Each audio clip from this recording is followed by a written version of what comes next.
Assalamualaikum warahmatullahi wabarakatuh. Berjumpa lagi dengan saya, John L. Rosya. Pada kesempatan kali ini, saya akan menceritakan sebuah judul Di Ambang Kematian, yang dimana bapakku melakukan pesugihan yang memakan tumbal setiap 10 tahun sekali. Pada tahun 2002, ibuku meninggal. 2012, kakakku. Berikutnya 2022, entah siapa, aku atau bapakku. Bagaimana ceritanya?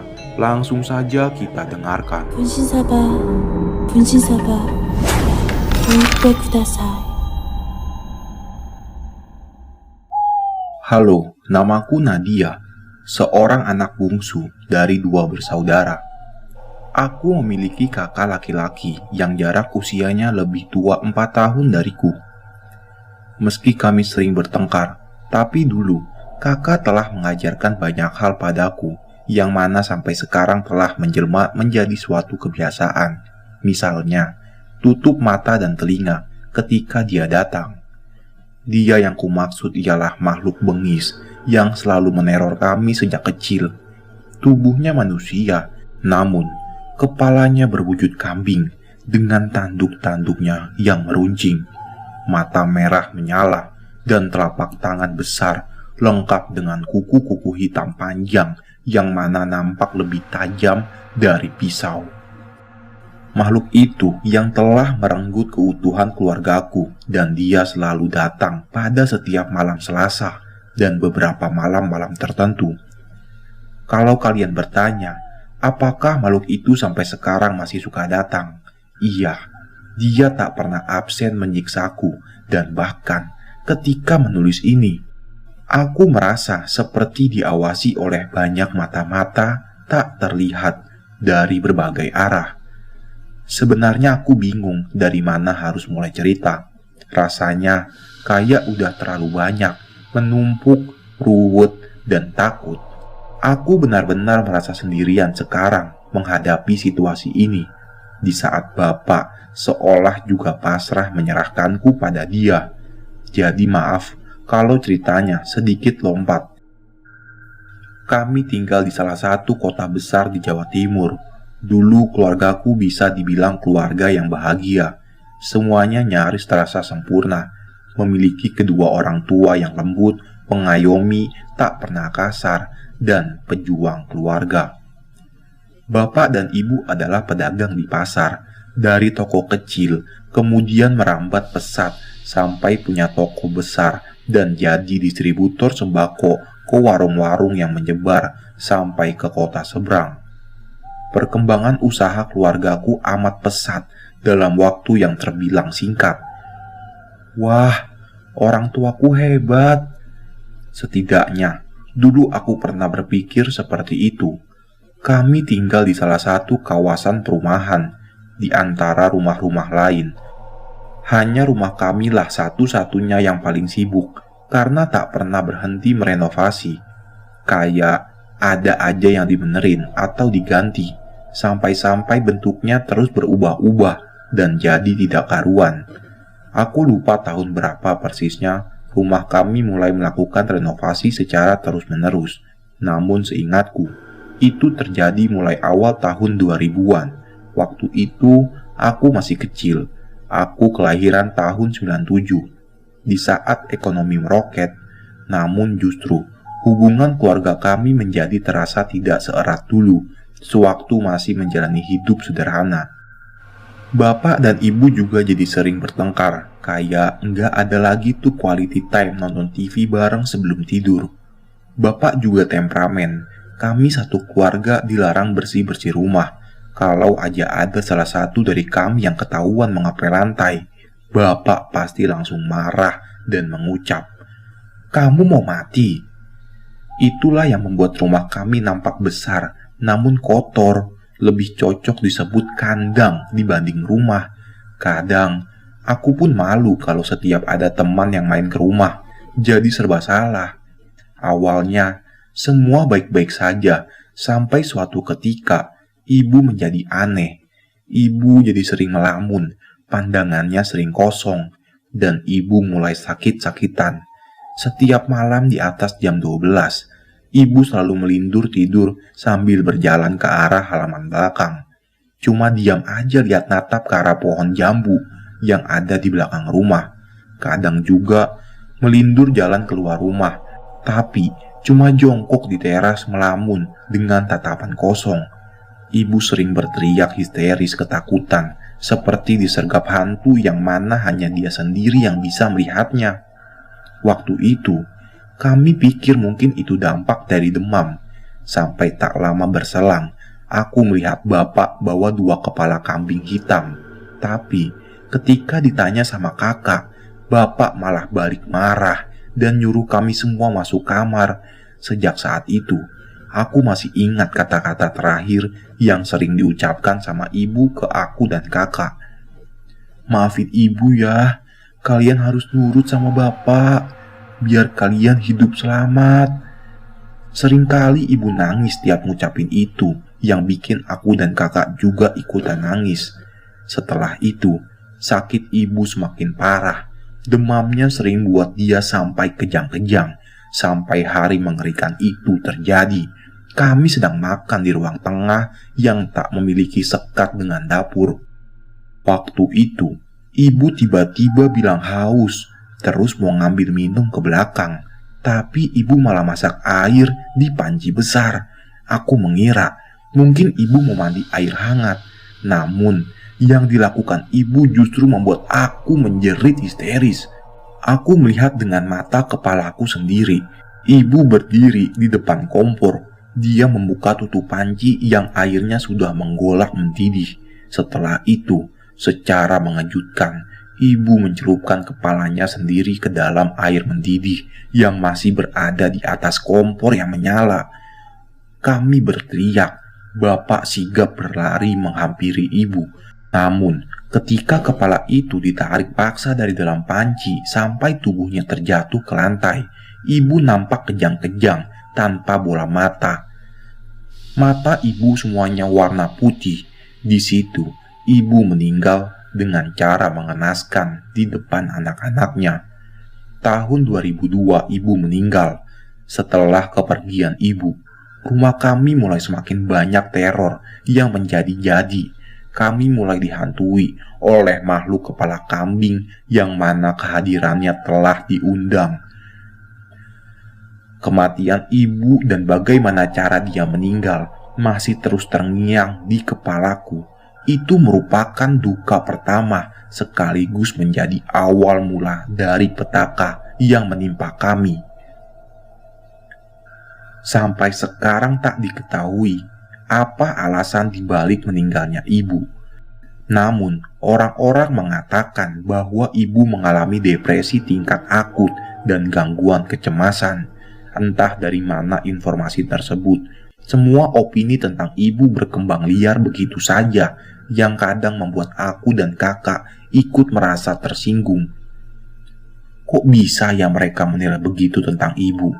Namun, kami cuma bisa diam, menyimpan kekesalan sendiri. Hari-hari tanpa ibu terasa jauh berbeda. Bapak juga jadi jarang pulang dan sering tidur di toko. Rumah sebesar ini cuma dihuni oleh aku dan kakak. Sejak usaha bapak berkembang, bapak tidak pernah mau memakai pembantu rumah tangga. Katanya dia tidak suka kalau ada orang luar di antara kami. Alhasil, ibulah yang mengurus semua pekerjaan rumah sendiri. Dan di waktu bersamaan, ibu juga membantu usaha bapak di pasar. Namun, yang sangat terasa berbeda ialah suasana rumah. Aku benar-benar merasa asing di rumah sendiri. Suatu malam, sebelum 40 hari meninggalnya ibu, tengah malam kakak mengetuk kamarku. Dia tampak gemetar ketakutan dan wajahnya banjir keringat. Namun, malam itu kakak nggak bercerita apapun. Dia cuma bilang mau tidur di kamarku, soalnya kamarnya panas. Namun, beberapa tahun setelah itu, kakak baru bercerita bahwa yang sebenarnya terjadi sebenarnya malam itu ialah dia mimpi melihat ibu di kerangkeng rantai besi. Ibu menangis kesakitan dan berteriak menyuruh kakak lari. Tapi kemudian ada makhluk hitam besar berbulu yang menyergap kakak. Akhirnya kakak tersentak bangun. Tapi ketika sudah bangun, kakak masih mendengar suara ibu menangis dari arah halaman belakang, yang mana memang jendela kamar kakak menghadap langsung ke halaman belakang. Suara ibu menangis merintih terdengar begitu jelas dan tak berhenti. Merasa merinding, kakak akhirnya keluar kamar dan membangunkan aku. Memang, sejak kami sering ditinggal di rumah berdua, kami sering mendengar suara-suara aneh seperti derap langkah keras dari lantai atas, tepatnya dari kamar ruang kerja Bapak yang kami semua dilarang untuk membuka, apalagi masuk ke dalam ruangan. Suara benda-benda terjatuh sendiri, suara orang menangis. Kakak juga pernah melihat sosok seperti kuntilanak yang merayap di jendela kamar. Kuntilanak itu katanya tersenyum lebar dengan mata melotot menatap ke arahnya. Hampir setiap malam kami sering mendengar suara kambing dari arah halaman belakang. Padahal kami tinggal di perumahan yang bisa dibilang elit. Tak ada satupun tetangga yang memelihara kambing. Sampai-sampai aku juga pernah beberapa kali ditanya sama tetangga yang menduga kami melihara kambing di rumah, karena ternyata tetangga kami juga mengaku sering mendengar suara kambing setiap tengah malam sampai waktu menjelang subuh. Tahun demi tahun kami tak punya pilihan selain terus melanjutkan hidup, berupaya terbiasa dengan segala keanehan di rumah, dan Bapak yang setiap hari Senin selalu saja melakukan ritual di ruang kerjanya dengan membawa kepala kambing yang berwarna hitam. Bisnis Bapak memang semakin maju. Bapak juga banyak dapat proyek-proyek lain. Tak memungkiri, aku pun ikut menikmati segala fasilitas yang Bapak kasih, dan itu memang lebih dari kata cukup. Bapak juga sering bersedekah ke masjid dan ke panti-panti. Setidaknya itu hal positif yang aku lihat dari Bapak yang secara nggak langsung membantu aku menampik segala pemikiran buruk tentang Bapak. Sampai pada tahun 2012, pertengkaran hebat terjadi antara kakak dan bapakku. Waktu itu kakak mengamuk tak terkendali sampai bawa-bawa pisau mengancam mau membunuh Bapak. Aku yang melihatnya tentu cuma bisa menangis sambil berusaha sekuat tenaga menahan kakak agar tidak kelepasan. "Kamu bunuh ibuku, sekarang gantian!" Aku terkejut dengan kata-kata kasar yang berulang kali diteriaki oleh kakak ke Bapak. Kakak tersulut emosi seperti orang kesetanan, sedangkan Bapak hanya berdiri terdiam tanpa melakukan perlawanan apapun, seolah mengakui perbuatannya. Bapak tiba-tiba menangis. Dia bilang, "Iya, harusnya Bapak yang mati, bukan Ibu." Bapak yang menjelaskan kalau selama ini dia melakukan pesugihan atas persetujuan Ibu. Mulanya perjanjian itu tidak meminta tumbal manusia, hanya ritual dan penyerahan kepala kambing hitam sebagai pengganti tumbalnya. Tapi tidak diduga oleh Bapak, tiba-tiba dia mendapat mimpi kalau iblis itu meminta tumbal dari orang yang paling disayang oleh Bapak. Dia meminta salah satu dari anak-anak Bapak, yaitu antara aku atau kakakku. Namun ibu menolak. Kemudian ibu menawarkan diri untuk menjadi pengganti kami sampai ibu meninggal secara tragis. "Bapak nyesel, Nak. Maafin Bapak." Aku gak tahu gimana menyikapi kenyataan yang mengejutkan itu. Aku terlalu kaget dengan semua yang baru saja aku dengar. Satu-satunya yang bisa kulakukan sebagai anak usia 15 tahun waktu itu cuma menangis. Beberapa hari setelah itu, kakak gak pulang ke rumah, gak tahu dia pergi kemana. Aku cuma sendirian, Ngobrol sama bapak pun hanya sekedarnya saja, sampai bapak akhirnya mencari kakak yang menginap di rumah temannya, lalu memintanya untuk pulang. Bapak mengumpulkan kami. Di situ dia mengakui kesalahannya dan dia menjelaskan kalau tidak memiliki pilihan lain selain melanjutkan apa yang udah dia mulai. Kalian berdua sudah dewasa. Bapak gak ingin ada korban lain setelah ibu.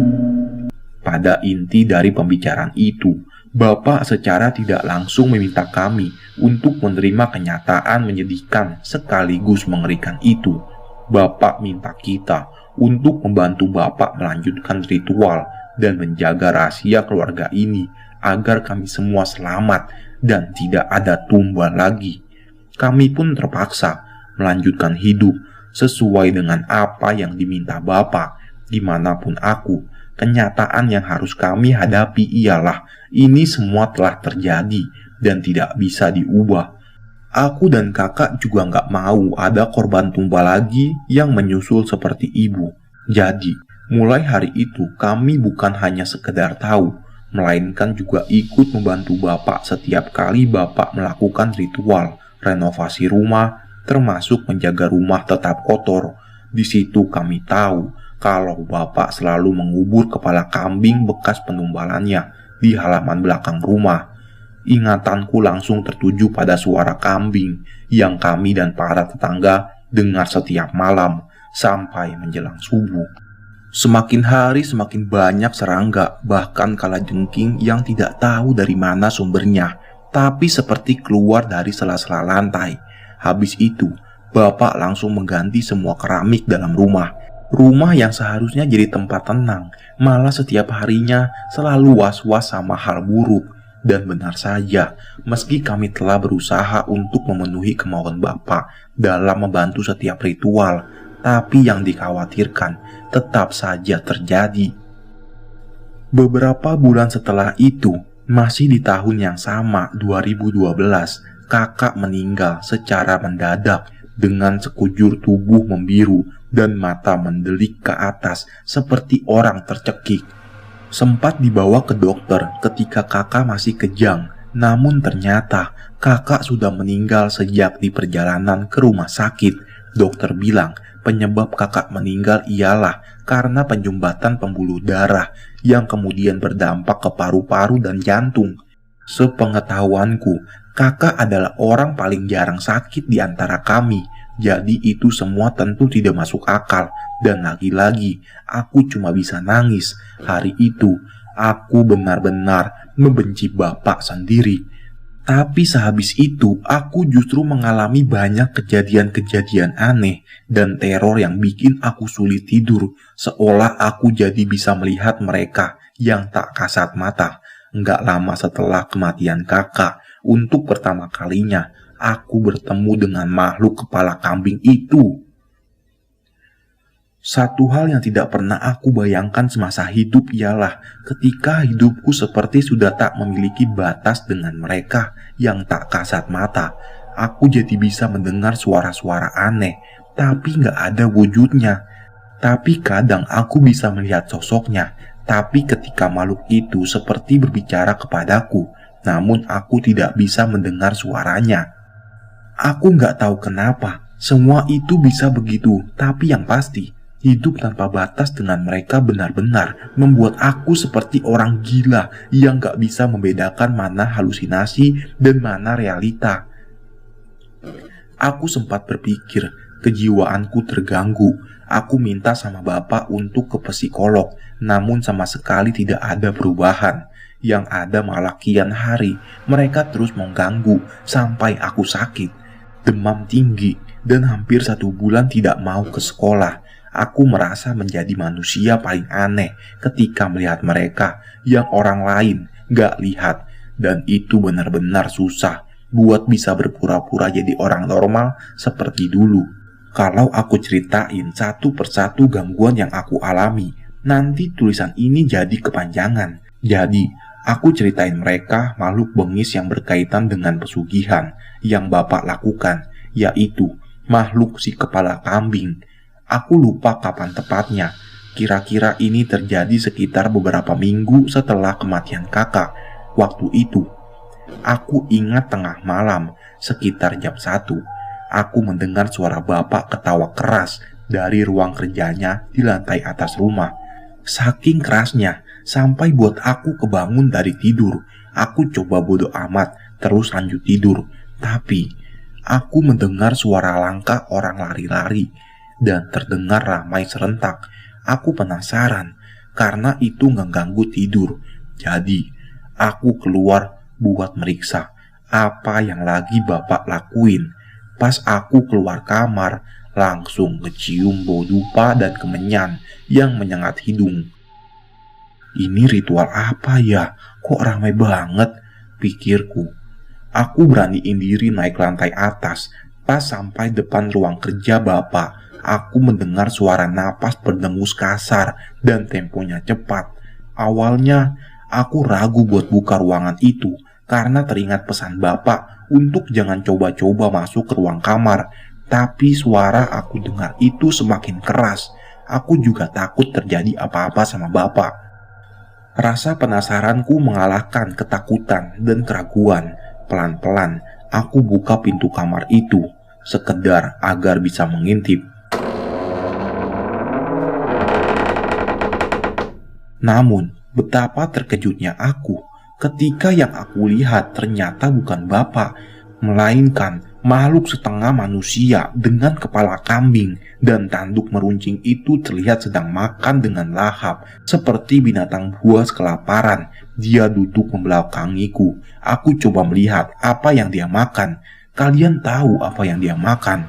Sampai hari ini, aku masih gak percaya jika mengingat kejadian itu. Aku masih berharap apa yang aku lihat itu cuma halusinasi. Tapi aku melihat secara jelas dan nyata, makhluk itu lagi makan potongan-potongan tubuh yang tidak lain ialah mayat dari kakakku sendiri. Aku syok, mau teriak tapi tidak bisa, mau lari badan rasanya kaku kayak patung. Aku cuma berdiri dengan tubuh gemetar dan makhluk itu menengok ke arahku. Matanya merah menyorot tajam dan secepat kilat dia berbalik badan ke arahku lalu menyergapku seperti akan menerkam. Habis itu, tiba-tiba pandanganku gelap. Aku terbangun di kamarku. Kepala rasanya pusing dan badan terasa remuk pada sakit seperti habis dibanting. Di lengan dan badanku juga banyak luka seperti luka cakar. Aku manggil bapak. Dan bapak bilang, semalam aku pingsan di depan ruang kerjanya. Dengar bapak ngomong kata ruang kerja. Seketika aku teringat kejadian yang kulihat tadi malam yang bikin aku sampai pingsan. Aku langsung gemetaran, aku nangis, takut. Aku ceritain semuanya sama bapak. Yang kamu lihat itu salah, nggak mungkin. Kan kamu lihat bapak sendiri yang makamin jenazah kakak. Jadi nggak mungkin, Kak. Bapak beranggapan aku melindur. Ya, aku berharap yang bapak bilang itu benar. Tapi yang aku lihat tadi malam benar-benar nyata. Kalau aku cuma halusinasi, terus apa penyebab luka-luka di badanku ini? Waktu itu, aku setiap makan selalu mual karena selalu teringat kejadian makhluk kepala kambing itu makan mayat kakakku. Dan sejak hari itu, si kepala kambing itu selalu datang menampakkan dirinya setiap malam Selasa. Dia selalu menggangguku dan bikin aku jadi kayak orang gila yang gak bisa hidup normal. Bapak masih terus melakukan ritual rutin penumbalan kepala kambing. Dan sebagaimana yang dijanjikan, usaha bapak terus berkembang dari tahun ke tahun. Tapi hidupku semakin terus kesiksa dan tidak pernah lagi merasa tenang. Selalu seperti diawasi dan was-was terhadap setiap kemungkinan terburuk yang mungkin aja terjadi kapanpun. Singkat cerita, aku kaget tiba-tiba bapak mengajakku pergi ke satu daerah di ujung Pulau Jawa. Di sana kami mengunjungi satu rumah semi permanen. Di situ ada satu desa yang berada dekat dengan alas mistis yang terkenal dengan kliniknya. Sumpah, jalan menuju desa itu tuh serem. Aku melihat banyak penampakan dengan wujud aneh yang bikin aku mending merem aja sepanjang perjalanan dibanding buka mata melihat yang begituan. Aku mendengar suara bisikan, entah dari mana yang menyuruhku untuk mati. Kayak, mati aja, sebentar lagi kamu mati. Mati. Bisikan itu datang dari berbagai arah, dan yang bisa aku lakuin cuma tutup telinga dan meram sepanjang perjalanan. Sesampainya di sana, ternyata itu rumah dukun tempat Bapak melakukan ijab pesugihan dulu. Tujuan Bapak datang lagi ke rumah itu ialah untuk menceritakan semua yang terjadi pada keluarga kami akibat makhluk dalam perjanjian itu, dan Bapak minta tolong sampai mohon untuk bisa dibantu agar terlepas dari ikatan pesugihan. Bapak juga menjanjikan akan melakukan dan memberikan apa aja yang diminta agar bisa dibantu untuk memutus pesugihannya. Namun, responnya di luar dugaan dan harapan. Aku ingat, dukun itu cuma ngomong dengan datarnya. Semua sudah terlambat. Dia tidak akan melepasmu. Di situ, Bapak marah-marah. Dia ngamuk mengacak-ngacak benda apa saja di sekitarnya sambil nunjuk nyalahin si dukun yang dari awal bilang tidak ada tumbal manusia. Tumbal yang disepakati cuma kambing, ritual, renovasi rumah, jaga rumah kotor, dan lain sebagainya. Bapak meledak mengoceh yang membuat telingaku sampai sakit mendengarnya. Tapi dukun itu malah balik membentak dan bilang, Keserakahan kamu sendiri yang bikin kamu kayak gini. habis itu kami diusir dan kedatangan kami jauh-jauh ke sini sia-sia. Aku nggak tahu apa yang membuat Bapak kelihatan panik seperti ini. Bapak tidak pernah seperti ini sebelumnya. Aku menduga mungkin Bapak mengetahui sesuatu tapi menyembunyikannya. Mulai hari itu, Bapak beberapa minggu tidak melakukan ritual. Sampai suatu hari, dia mengamuk di ruang kerjanya sendiri sampai menangis. Di situ, aku baru pertama kali lihat Bapak nangis sampai terisak, lebih dari kematian ibu dan kakak yang air matanya masih bisa dia tahan. Bertahun-tahun pula kami pergi dari satu dukun ke dukun yang lain, guru spiritual, dan semua orang pintar kenalan Bapak yang entah dari mana kami datangi untuk meminta bantuan agar bisa terbebas. Tapi yang kami dapat malah sebaliknya. Ketika mengunjungi rumah orang pintar berlabel kiai dari kenalan Bapak, dia menyampaikan hal yang paling kutakutkan. Makhluk itu bahkan masih selalu datang, khususnya di setiap malam Selasa, dan hari-hari lainnya aku selalu merasa seperti diawasi. Bahkan sampai ketika aku mengetik ini, rasanya aku benar-benar capek.